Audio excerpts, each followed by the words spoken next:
अस्सलाम वालेकुम everyone, welcome to test preparation. Kindly like and subscribe. आज का हमारा टॉपिक है इस्लामिक स्टडी के हवाले से, जो कि है पिलर्स ऑफ इस्लाम।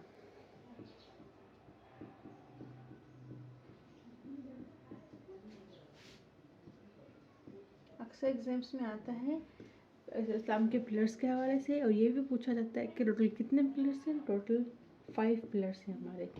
तो नंबर 1 है हमारा शहादा,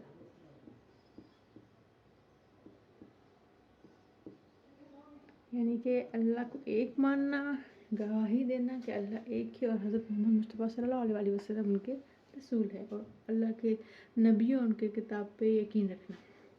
नंबर 2 है हमारा नमाज या नमाज पढ़ना। नंबर 3 हमारा है ज़कात, यानी कि ज़कात देना। नंबर 4 हमारा है रोज़ा, यानी कि फास्टिंग, जिसे हम फास्टिंग बोलते हैं, जो हम रमज़ान के महीने में करते हैं। नंबर 5 पिलर है हमारा हज करना। ये हमारे 5 पिलर हैं, और हमें ये इसी सीक्वेंस में याद करने होते हैं। 1 पे शहादा, 2 पे है नमाज, 3 पे ज़कात, 4 पे रोज़ा इनके फास्टिंग, और 5 पे है हज। क्योंकि अक्सर एग्जाम्स में क्वेश्चन में आता है कि 4th पिलर कौन सा है, तो आपको पता होना चाहिए इसी सीक्वेंस में कि 4th है रोज़ा, 2 कौन सा है, 2 है नमाज। तो अक्सर सीक्वेंस में पूछी जाती है, तो इसलिए आपको सीक्वेंस में ही याद करने चाहिए, अदरवाइज आपका क्वेश्चन गलत हो जाएगा। 2 पे आते हैं हम, हमारे कलमे कितने हैं। तो हमारे टोटल 6 कलमे हैं। नंबर 1 का नाम है कलमा तैयब।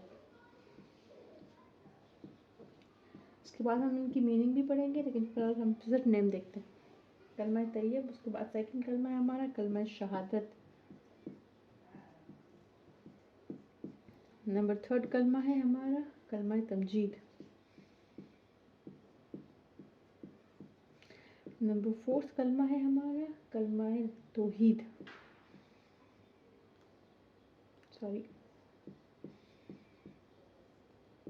नंबर 5 कलमा है हमारा कलमा इस्तग़फ़ार। एंड नंबर 6 है कलमा रद्द कुफर।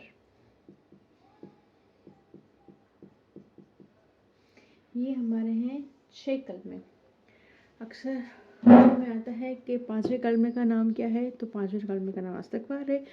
4थे कलमे का नाम क्या है, तो तौहीद है। तो आपको इसी सीक्वेंस में याद करना है। ये अक्सर पूछे जाते हैं, अक्सर इनकी मीनिंग्स भी पूछी जाती हैं, तो हम मीनिंग्स याद करते हैं कि तो फर्स्ट कलमे तैयब का मतलब है पाक। 2 शहादत का मतलब है गवाही, ये तो हमें पता है। शहादत का मतलब क्या होता है, शहादत का मतलब होता है गवाही। तमजीद का मतलब क्या है, उसका मतलब है बुजुर्गी। नंबर 4 तौहीद का मतलब क्या है, मतलब वहदानियत, यानी कि अल्लाह को एक मानना, वाहिद मानना। इस्तग़फ़ार का सबको पता है, इस्तग़फ़ार का मतलब है तौबा। रद्द कुफर का मतलब है कुफर को रद्द करना, कुफर से इनकार करना। ठीक है जी, इसके तो ये है हमारे 6 कलमे कि 4th मंथ कौन सा है, 5th मंथ कौन सा है। तो आज हम मंथ्स के बारे में पढ़ेंगे। ठीक है जी।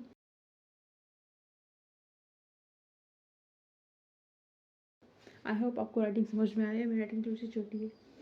ठीक है, नंबर 1 आता है हमारा मुहर्रम।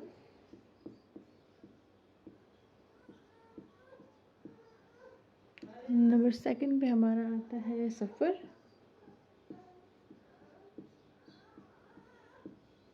नंबर 3 हमारा है रबीउल अव्वल।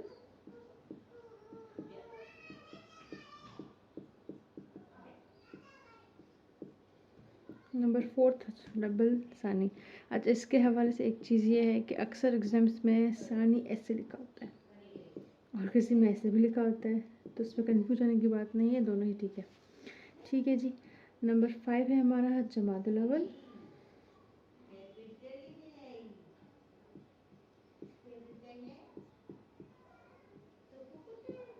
और 6 है हमारा जमादुल सानी।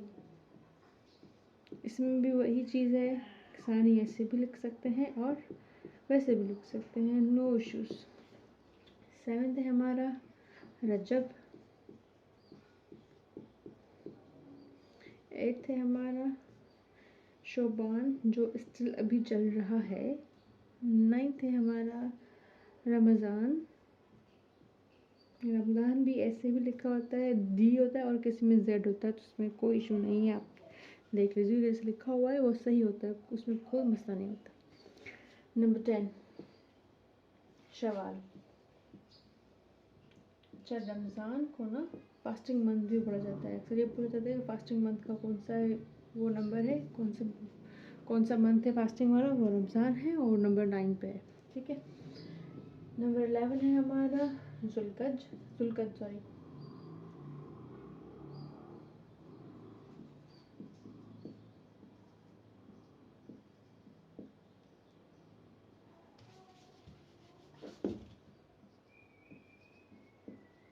नंबर 12 है हमारा जुल्हज।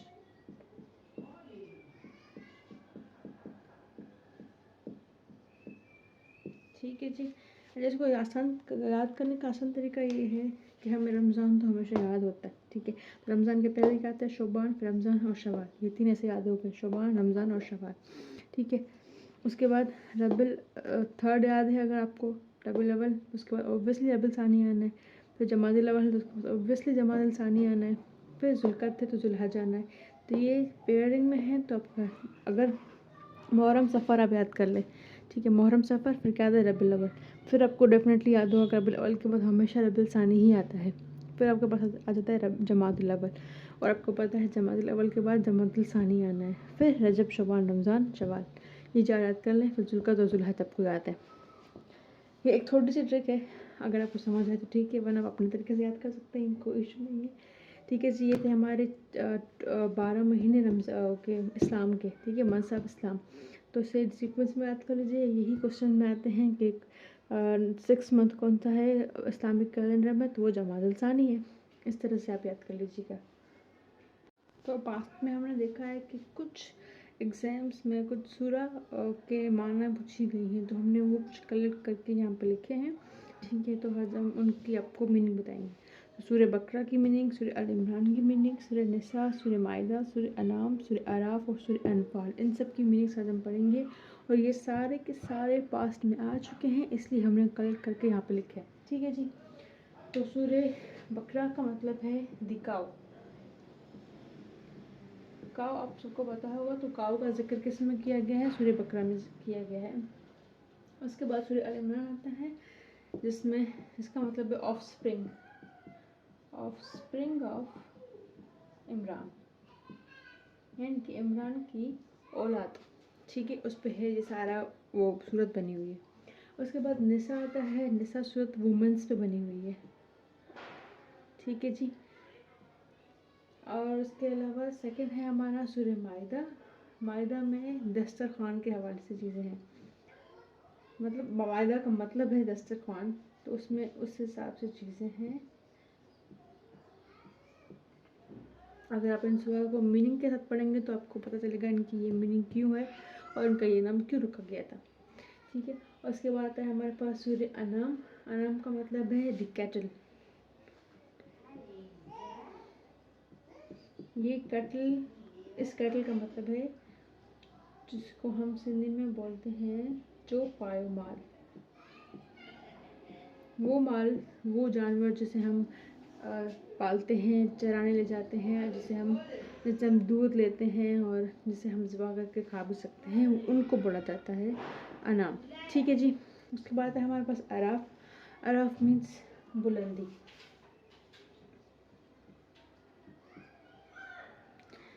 एंड देन सेकंड आता है अनफाल। अनफाल का मतलब है माली गनीमत। माली गनीमत किसको बोलते हैं, माली गनीमत उसको बोलते हैं जो हमें जंग के बाद, जीतने के बाद जो हमें वो क्या होते हैं, जो सामने कुफार होते हैं उनसे मिलता है, जो उनका तलवारें होती हैं, जो उनके जो साजो सामान होता है हमें मिलता है, उसको माली गनीमत बोलते हैं। जो हम जंग में जीत के आते हैं, ये समझ लीजिए। माली गनीमत इस्लाम में हमेशा होता था, जंग होती थी और जो माली गनीमत होता था तो फिर वो सभी सिपाहियों के बीच में बांट दिया जाता था। ठीक है जी। बकरा मीन्स दिकाओ, और Imran means of spring of Imran, Nisa means women's, Maida means दस्तरखान, एनाम मीन्स चौपाया माल यानी कि कैटल, एरफ मीन्स बुलंदी, एंड अनफाल मीन्स माल गनीमत। और अक्सर ये भी पूछा जाता है, लेकिन ये आप सबको पता होगा, तौबा, सूरह तौबा, तौबा का मतलब वही है तौबा करना, इस्तग़फ़ार करना, इस तरह से। ठीक है जी। और उसके बाद एक कॉमन क्वेश्चन इन चीज़ों से भी लिया जाता है कि कौन सी सूरह एनिमल्स के नाम पे हैं। जो टोटल 1 2 3 4 5 6 सूरह हैं जो एनिमल्स के नाम पे हैं। आज हम पढ़ेंगे वो कौन कौन से एनिमल हैं। बकरा हम अभी पीछे पढ़ के आए हैं, काऊ के बारे में है। अल-अनाम भी पढ़ के आए हैं, वो था हमारा कैटल के बारे में, यानी कि चौपाया माल जिसे हम बोल रहे थे। ये दोनों चीज़ें हम ऑलरेडी पीछे देख के आए हैं। ठीक है, ये दोनों सूरतें तो होगी। अल-नहल, अल-नहल का मतलब क्या है, वो कौन सा जानवर है, वो बीज के बारे में है, यानी कि मधुमक्खी, शहद की मक्खी जिसे हम बोलते हैं। ठीक है, उसके बाद हमारा आ जाता है सूरह अल-नमल। नमल किसके बारे में है, नमल है जी एंट्स के बारे में, चूटियाँ जो होती हैं ना, एंट्स, उनके बारे में है सूरह नमल। अनकबूत, अनकबूत किसके बारे में है, स्पाइडर, स्पाइडर को बोलते हैं अनकबूत। ठीक है जी। और उसके अलावा आखिरी अल-फील, फील किसको बोलते हैं, एलिफेंट को बोलते हैं हम फील। ठीक है, तो और हम आगे एक और टॉपिक कवर करते हैं, जिसमें ये है कि कुरान पाक में कौन कौन सी मस्जिदों का जिक्र है। मस्जिद यानी कि मॉस्क, कौन कौन सी मस्जिद का जिक्र है कुरान पाक में, तो उनके नाम हम देखते हैं अभी। तो मॉस्क मेंशन इन कुरान वो कितने हैं, वो टोटल हैं हमारे 5 मॉस्क हैं, जो 5 मॉस्क यानी कि 5 मस्जिद हैं हमारी, जो इनका जिक्र कुरान पाक में आया हुआ है। ठीक है, तो कौन कौन सी हैं। तो नंबर 1 पे है मस्जिद हरम,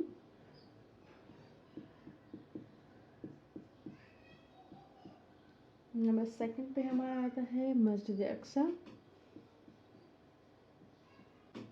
नंबर 3 पे हमारा आता है मस्जिद कुबा,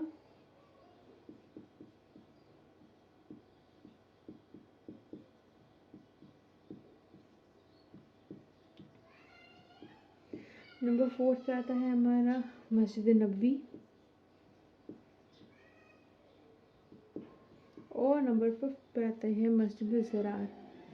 ज़रार के बारे में एक चीज़ ये है कि ज़रार मस्जिद जो है आप सल्लल्लाहु अलैहि वसल्लम ने तोड़ी थी, क्योंकि वो मुनाफिकीन ने बनाई थी, मस्जिद के नाम पे बनाई थी, लेकिन वो वहाँ पे जाके अपने प्लानिंग्स करते थे। मुनाफिक, क्योंकि वो मुनाफिक थे, बज़ाहिर तो मुस्लिम ज़ाहिर करते थे खुद को, लेकिन वो थे कुफार की साइड पे, तो उन्होंने वो मस्जिद बनाई थी अपनी प्लानिंग्स करने के लिए, लेकिन आप सल्लल्लाहु अलैहि वसल्लम ने वो मस्जिद तोड़ दी थी। इसका जिक्र इसी वजह से कुरान पाक में आया हुआ है। तो जी आज के लिए इतना ही। Thank you so much for watching. हम नेक्स्ट टॉपिक कुछ डिटेल्स में कवर करेंगे। ये टॉपिक तो छोटे छोटे से थे, तो उनको मैंने कंपाइल करके पेश कर दिया। Thank you so much. अल्लाह हाफ़िज़।